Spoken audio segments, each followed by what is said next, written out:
नमस्कार दोस्तों, स्वागत है आपका साक्षी की आवाज़ चैनल में। तो दोस्तों, आज की कहानी है वृद्धाश्रम में पहुंचा बेटा।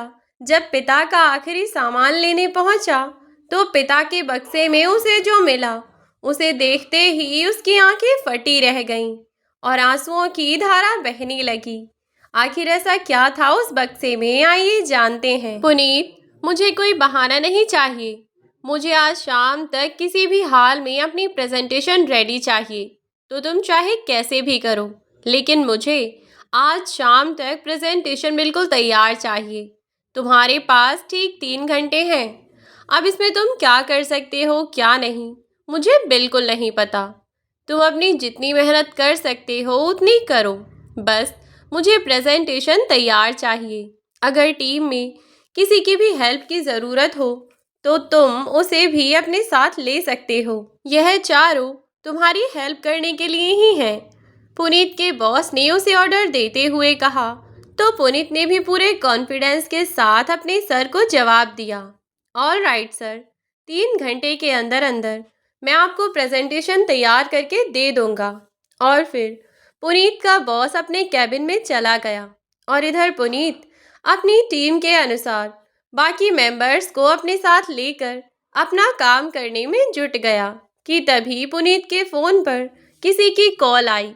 लेकिन पुनीत वह फ़ोन उठा नहीं पाया क्योंकि उसके पास उस समय इतना काम था कि वह भला कैसे ही फ़ोन उठा पाता। जब कई बार उसका फ़ोन बजा तो पुनीत ने स्विच ऑफ करके अपना फ़ोन साइड में रख दिया और अपना काम करने लगा। यूं ही 3 घंटे बीत गए और शाम होने को आ गई। पुनीत ने अपनी प्रेजेंटेशन रेडी की और अपने बॉस को अपनी तैयार की हुई वह प्रेजेंटेशन दिखाई, जिसे देखकर उसका बॉस बहुत खुश हुआ और बोला, दैट्स द स्पिरिट बॉय, मुझे तुमसे यही उम्मीद थी। एक्चुअली मुझे तुमसे ही उम्मीद थी। इतना अर्जेंटली मुझे एक मीटिंग अटेंड करने के लिए जाना है और मुझे समझ नहीं आ रहा था कि मैं किसे बोलूं। फिर मेरे दिमाग में आया कि यह काम तुम कर सकते हो और देखो तुमने कर दिया। That's why you are the head of the team. Well done, you did a great job. Puneet के बॉस ने उसकी तारीफ की और उसके बाद पुनीत अपने घर के लिए निकल गया। रास्ते में पुनीत ने अपना फ़ोन भी लिया और उसने फ़ोन में पड़ी हुई 8 से 10 मिस कॉल भी देखी। वह मिस कॉल कहीं और से नहीं बल्कि वृद्धाश्रम से थी, जहां पुनीत के पिताजी पिछले कई वर्षों से रह रहे थे। मिस्ड कॉल देखकर पहले तो पुनीत ने सोचा कि चलो एक बार कॉल करके पूछता हूँ कि क्या हो गया जो इतनी कॉल्स की जा रही हैं। फिर खुद ही सोचने लगा कि चलो छोड़ो, अभी रास्ते में हूँ, घर जाकर बात कर लूँगा। और जब पुनीत घर पहुँचा तो घर जाकर हाथ मुंह धोकर फ्रेशन अप हुआ और खाना पीना खाने लगा। अपनी पत्नी और अपने बच्चों के साथ थोड़ी देर समय बिताया और फिर सो गया। अगली सुबह फिर से नहा धोकर तैयार होकर अपने ऑफिस के लिए निकल पड़ा और उसकी ज़िंदगी बिल्कुल सुचारू रूप से चल रही थी, क्योंकि उसकी ज़िंदगी में सब कुछ बेहतर था। किसी भी चीज़ की कोई भी परेशानी नहीं थी। इधर पुनीत की पत्नी रूबी एक हाउसवाइफ थी और साथ ही वह अपनी सोसाइटी के कुछ क्लब वगैरह में मेंबर बनी हुई थी। और पुनीत का एक बेटा और एक बेटी थी। पुनीत के दोनों बच्चे अभी स्कूल में पढ़ाई कर रहे थे और दोनों ही बच्चे लगभग बहुत छोटे ही थे। पिछले 3 साल से पुनीत के पिताजी उस वृद्धाश्रम में रह रहे थे जिस वृद्धाश्रम से पुनीत को इतने सारे कॉल्स आए। लेकिन अपनी भागदौड़ भरी जिंदगी में इतनी सारी जिम्मेदारियां, इतने सारे काम और अपनी व्यस्तता के कारण पुनीत के दिमाग से बिल्कुल निकल गया कि वह वृद्धाश्रम वालों को एक बार कॉल बैक करके उनसे पता भी कर ले कि आखिर हुआ क्या। ऐसे ही कई दिन बीत गए और लगभग 5 दिन बाद फिर से पुनीत के फ़ोन पर वृद्धाश्रम से कॉल आने लगी, जिसे देखकर पहले तो पुनीत सोचने लगा कि अभी उसके बॉस ने उसे ज़रूरी काम दिया है, तो पहले वह अपना काम निपटाए या कॉल को अटेंड करे। तो फिर उसने वह फ़ोन काट दिया और अपने काम में व्यस्त हो गया। लेकिन इस बार वृद्धाश्रम वालों की तरफ से दोबारा फ़ोन नहीं आया।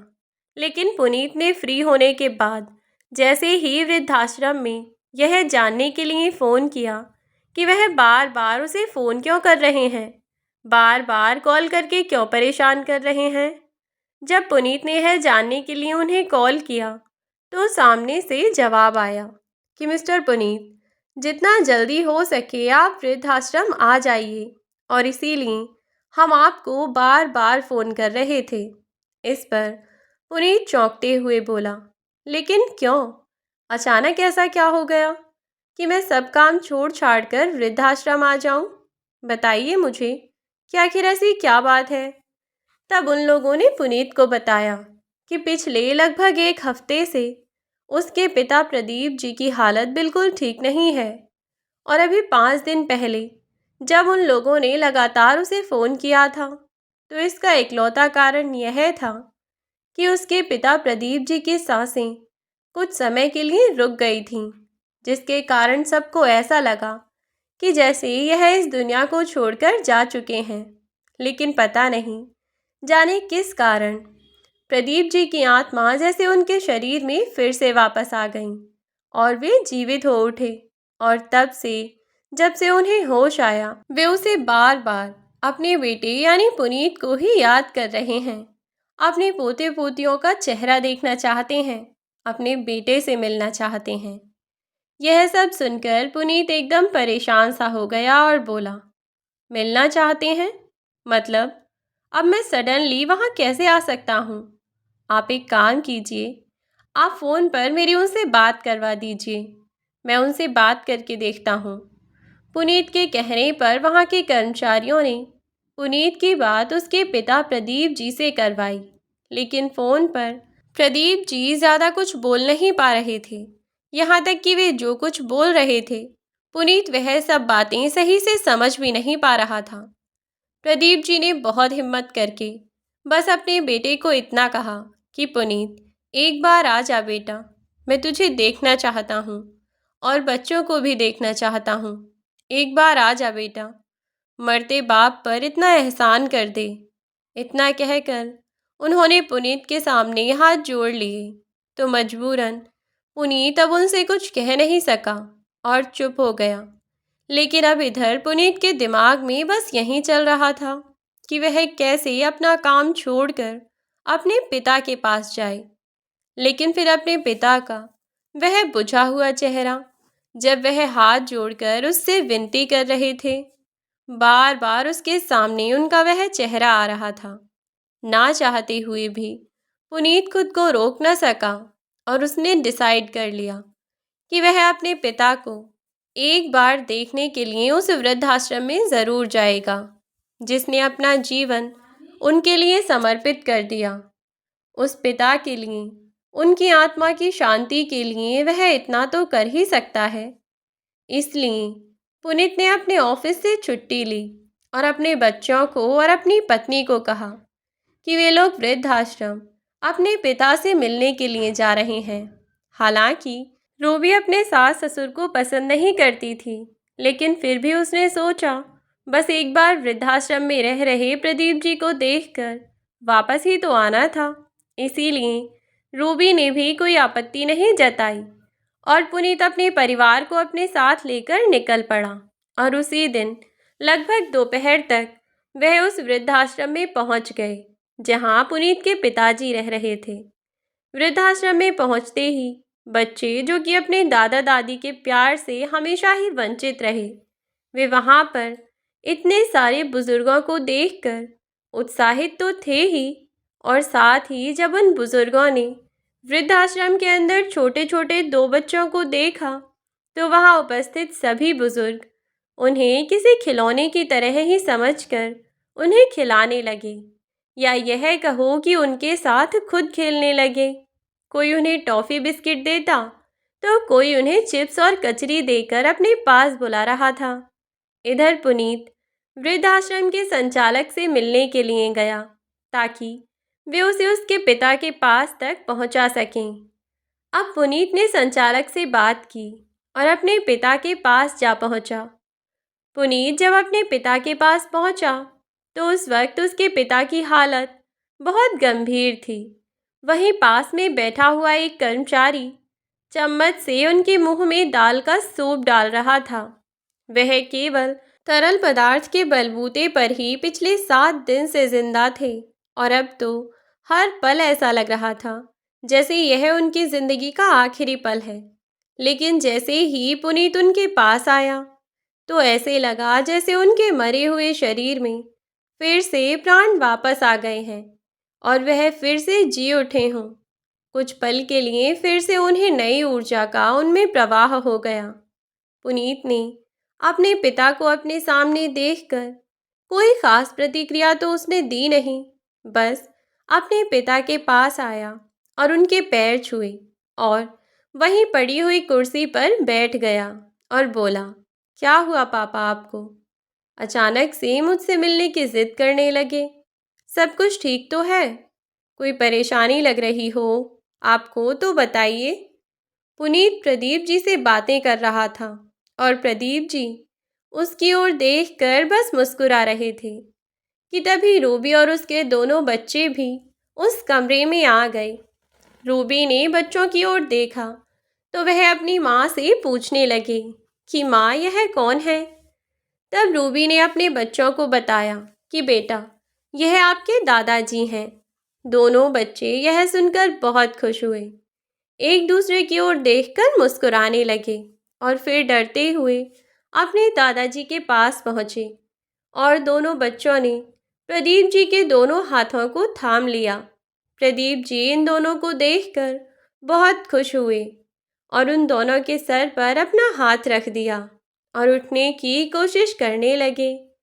वहाँ के कर्मचारियों ने सहारा लगाया और पुनीत की ओर देखा तो पुनीत ने भी अपने पिता को सहारा देकर बैठा दिया। वह कर्मचारी प्रदीप जी को कमर से सहारा देकर बैठा रहा और इधर प्रदीप जी अपने पोते पोती को देखकर बस मुस्कुराए जा रहे थे। रूबी ने भी उनके पास आकर उनके पैर छू लिए तो उन्होंने उसे भी आशीर्वाद दे दिया। वे कुछ बोल न सके, बस सर पर हाथ रख दिया। फिर पुनीत ने अपने पिता से बात करनी चाहिए, लेकिन उन्होंने बिना कुछ बोले बस पुनीत की ओर अपने हाथ बढ़ा दिए। अपने पिता के हाथ पर अपना हाथ रखा और प्रदीप जी अपने बेटे के हाथ को थामकर बस उसकी ओर देखकर मुस्कुराते ही रहे और इधर पुनीत उनसे जवाब की उम्मीद करता रहा, लेकिन सामने से कोई जवाब नहीं आया।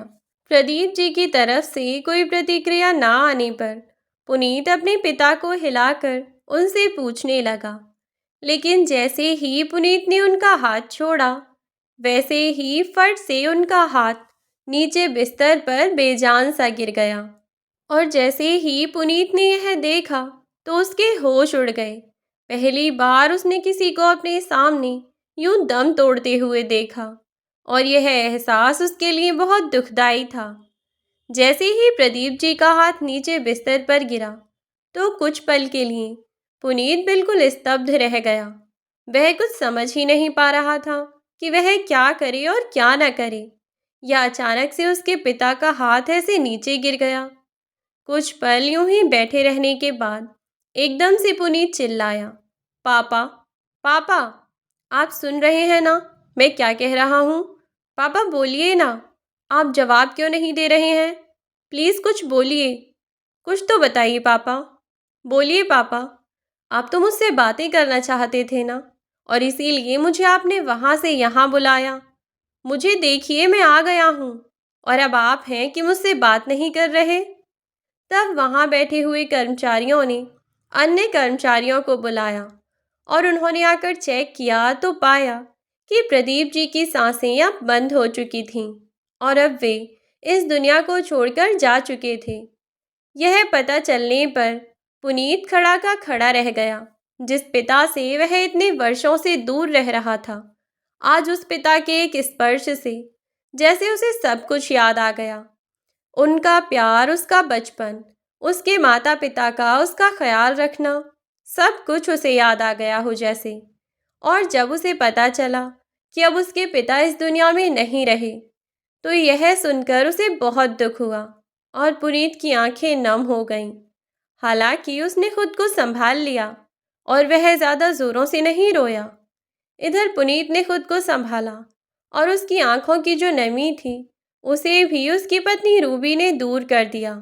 रूबी ने उसे कहा कि एक न एक दिन तो सबको इस दुनिया को छोड़कर जाना ही होता है और यह तो इस दुनिया का कड़वा सच है जिसे ना चाहते हुए भी हम सबको स्वीकार करना पड़ता है। इसीलिए खुद को संभालो और हिम्मत से काम लो। पापा के अंतिम क्रियाक्रम के सभी काम तुम्हें ही करने हैं। पुनीत ने खुद को संभाल लिया और वहां उपस्थित सभी वृद्धों के साथ अपने पिता का अंतिम क्रियाक्रम करने के लिए शमशान घाट चला गया और वहां जाकर अपने पिता की चिता को मुखाग्नि दी।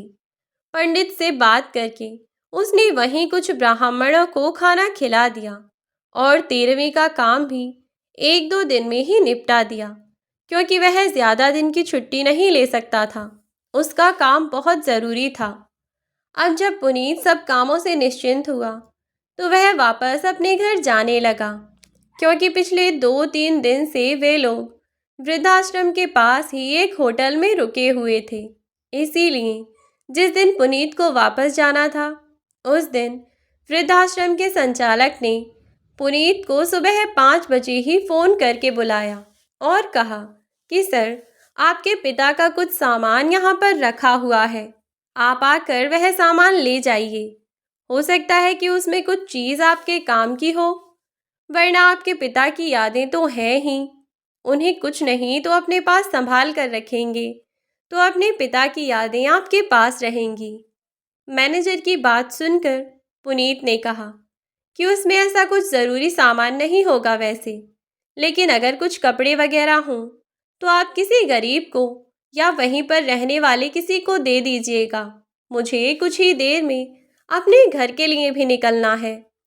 पुनीत की यह बात सुनकर वहाँ के संचालक थोड़ी तेज आवाज़ में बोले, मिस्टर पुनीत, होंगे आपको बहुत सारे काम या आपकी बहुत सारी मीटिंग्स भी हो सकती हैं, लेकिन यहाँ मैं आपको कोई अपने पर्सनल काम करने के लिए नहीं बुला रहा।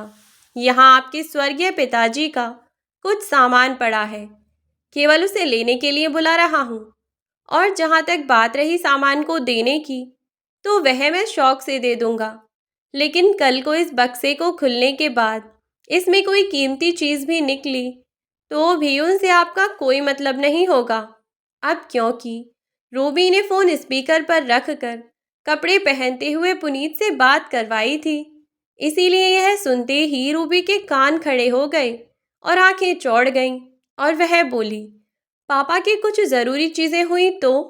मतलब जैसे माँ के कोई गहने, पापा की कोई वसीयत या कोई और ज़्यादा बड़ी चीज़, कुछ पैसे, कुछ भी हो सकता है ना। यह तो वृद्धाश्रम वालों ने बहुत अच्छा रूल बनाया हुआ है कि यह उनकी औलाद को ही वह सामान देते हैं, वरना किसी का क्या भरोसा। आज के ज़माने में इंसान के मन में बेईमानी आते देर नहीं लगती। मुझे लगता है कि हमें सामान को ले आना चाहिए। वैसे भी तुम्हारे पापा की आखिरी निशानियां हैं उसमें, तो तुम एक काम करो कि तुम ही जाकर वह सामान ले आओ, फिर हम सामान को अपने साथ लेकर चलेंगे। और फिर सही तो कहा ना उन्होंने कि तुम्हारे पापा की यादें हैं उनमें। अब क्या पता कि क्या क्या सामान है वहाँ पर। तुम जाओ, जाकर देखो। अपनी पत्नी की बातें सुनकर पुनीत ने हाँ में गर्दन हिलाई और तैयार होकर वृद्धाश्रम के लिए निकल गया। वृद्धाश्रम में पहुंचा और वहां जाकर उसने संचालक से अपने पिता का रखा हुआ वह सामान निकालने के लिए कहा। पुनीत को अपने सामने देखकर वह संचालक अपना काम करता हुआ टेढ़ा टेढ़ा मुस्कुराने लगा, जिसे देखकर पुनीत ने उससे सवाल किया, क्या हुआ सर, इतनी खुशी? आखिर ऐसा भी क्या हो गया कि आप मुझे देखकर इतना खुश हो रहे हैं? तो वह संचालक पुनीत की ओर देखने लगा और बोला, कुछ नहीं मिस्टर पुनीत, बस देख रहा हूँ कि जिस इंसान के पास अपने पिता की यादों को ले जाना मुमकिन नहीं था, वह कुछ कीमती चीज़ों का नाम सुनते ही कैसे अपने सब काम छोड़कर यहाँ दौड़ा चला आया। खैर, मुझे इस सब से क्या। आइए, आपको आपके पिताजी का सामान दे देता हूँ। वैसे आपको यहाँ बुलाने का मेरा कोई खास मकसद नहीं था, लेकिन मजबूरी ज़रूर थी। हमने इसीलिए आपको यहाँ बुलाया है ताकि आप यह सामान लेकर जा सकें। और यह इसीलिए क्योंकि जब पिछले हफ्ते आपके पिताजी की तबीयत खराब हुई थी, तब भी ऐसा लग रहा था जैसे वह अपनी अंतिम सांसें गिन रहे हैं। उस वक्त आपके पिताजी ने हमें यह कहा था कि यह सब हम उनके बेटे यानी कि आपके हाथ में सौंप दें। तो बस आप जैसी औलाद को तो अपने माँ बाप की कोई फिक्र होती नहीं है, लेकिन कम से कम हम उनकी आखिरी इच्छा का तो मान रख सकते हैं ना। बस इसीलिए मैंने आपको यहाँ बुलाया है। जाइए, जाकर अपने पिताजी के कमरे में देख लीजिए। जो भी उनका सामान है वह ले जाइए, जो आप लेकर जाना चाहें। और अगर ना लेकर जाना चाहें तो उनका बक्सा खोलकर देख लीजिए कि आपके लिए क्या कीमती है। और अगर कुछ कीमती ना निकले तो मैं माफ़ी चाहूँगा आपसे, लेकिन एक बार देख ज़रूर लीजिए। क्या पता कि उस बक्से में क्या हो। अगर आपके काम का कुछ ना निकले तो बेशक छोड़ जाइएगा, क्योंकि यहाँ तो ऐसे न जाने कितने माँ बाप हैं जिन्हें उनकी औलाद से उनके प्यार का यही फल मिला है। आप चेक कर लीजिए, मैं बाहर हूँ। यह कहकर वहाँ का संचालक वहाँ से बाहर निकल गया और पुनीत, जिसे अच्छी तरह से अपनी बेइज्जती महसूस हुई थी, लगा जैसे कोई तड़ातड़ उसके सिर पर कपड़े में लपेटकर जूते मार रहा है।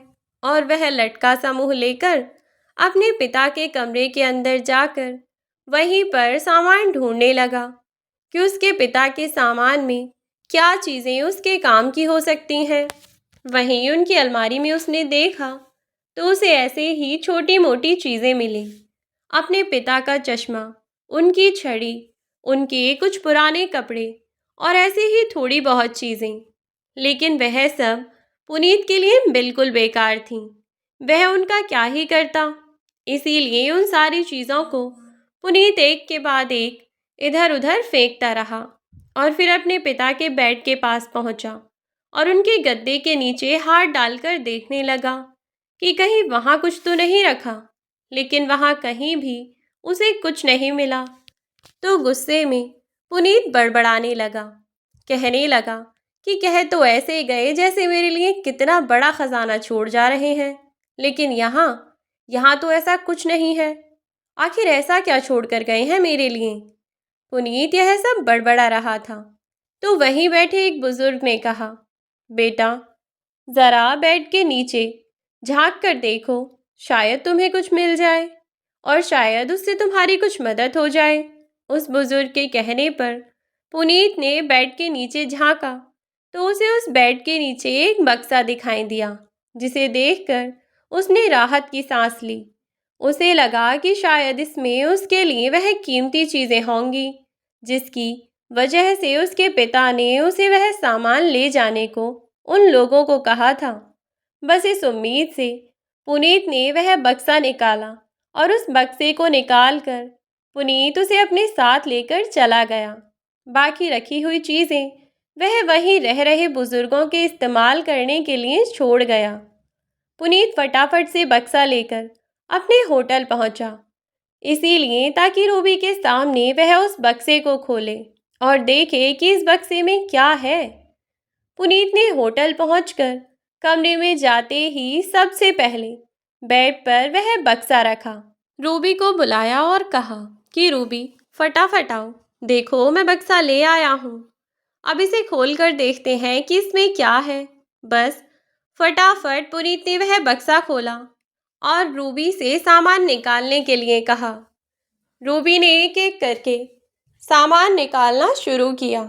उस बक्से में पुनीत के बचपन के खिलौने, उसके स्कूल की यूनिफॉर्म, उसके हाथों के चांदी के कंगन और पैरों के खड़वे भी उसी में संभाले रखे थे, जिन्हें देखते ही रूबी के चेहरे पर मुस्कान आ गई और वह जल्दी जल्दी और सामान निकालने लगी।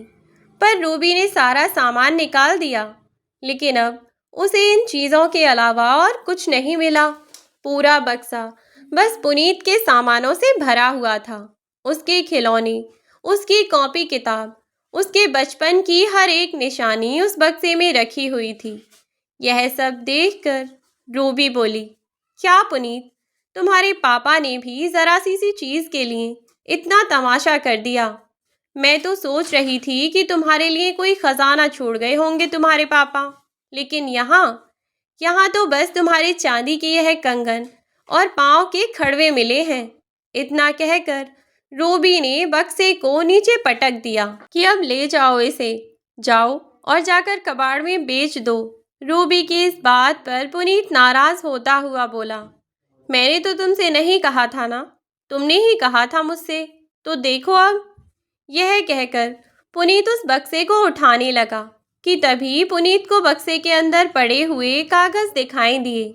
उन कागजों में कुछ पैसे लिपटे हुए रखे थे। 10-10, 20-20 के नोट लिपटे हुए थे।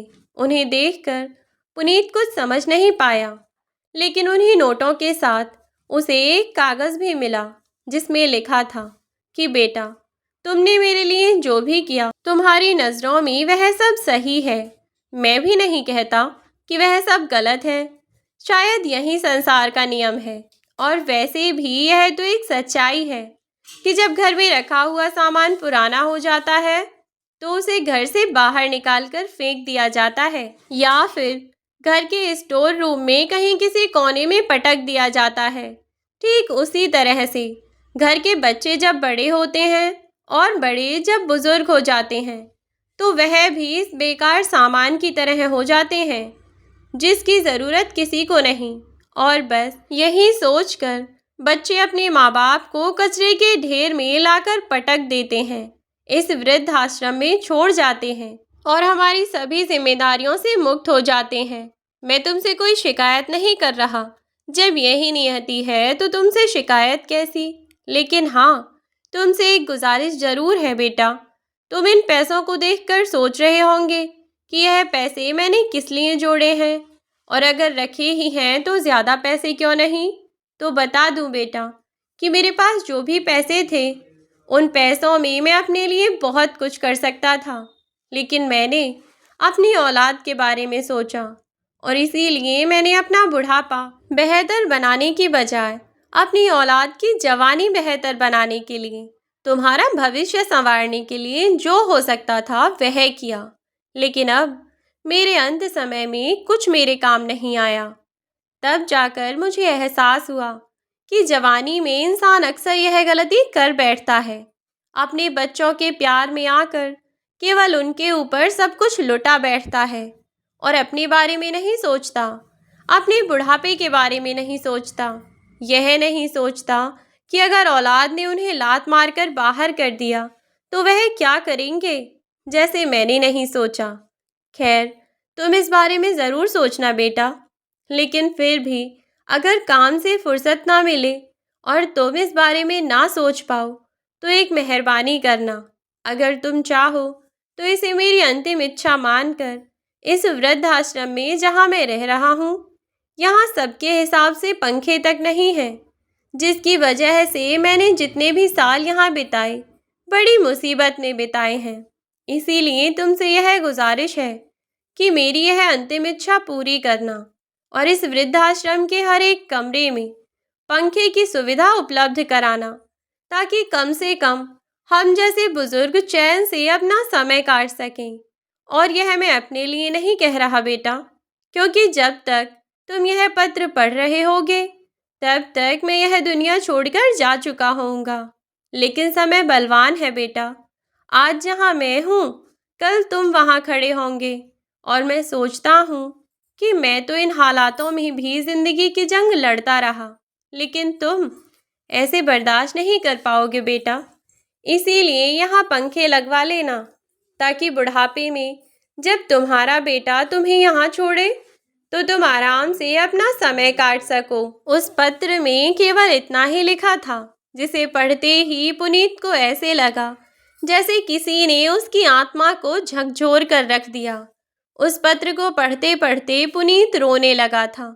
उसे आज सचमुच एहसास हो रहा था कि उसने जीवन में क्या खोया है।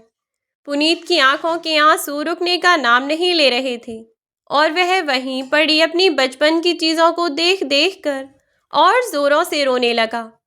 रूबी ने उसे समझाने की कोशिश की, लेकिन वह नहीं समझा और रोता रोता अपने सामान को उठाता जाता और रूबी को बताता कि रूबी देखो, मेरे पापा ने मेरी हर एक चीज़ संभाल कर रखी थी। उन्हें मुझसे कितना प्यार था। रूबी, उन्होंने मेरे टूटे खिलौने तक संभाल कर रखे और एक मैं था जो अपने पिता को भी नहीं संभाल पाया। कैसा नालायक बेटा हूँ मैं। यह सब बातें कहता हुआ पुनीत रोए जा रहा था। रूबी, तुम जानती हो, मेरे पापा ने अपनी आखिरी इच्छा में भी अपने लिए कुछ नहीं मांगा। उन्होंने अपनी आखिरी इच्छा में भी जो भी मांगा मेरे लिए ही मांगा। और सच ही तो है, जैसे मैंने अपने पापा को छोड़ दिया, वैसे ही अगर मेरा बेटा मुझे छोड़ देगा तो क्या गलत करेगा। मैंने भी तो यही किया था ना। आजकल की औलाद है ही ऐसी मतलबी।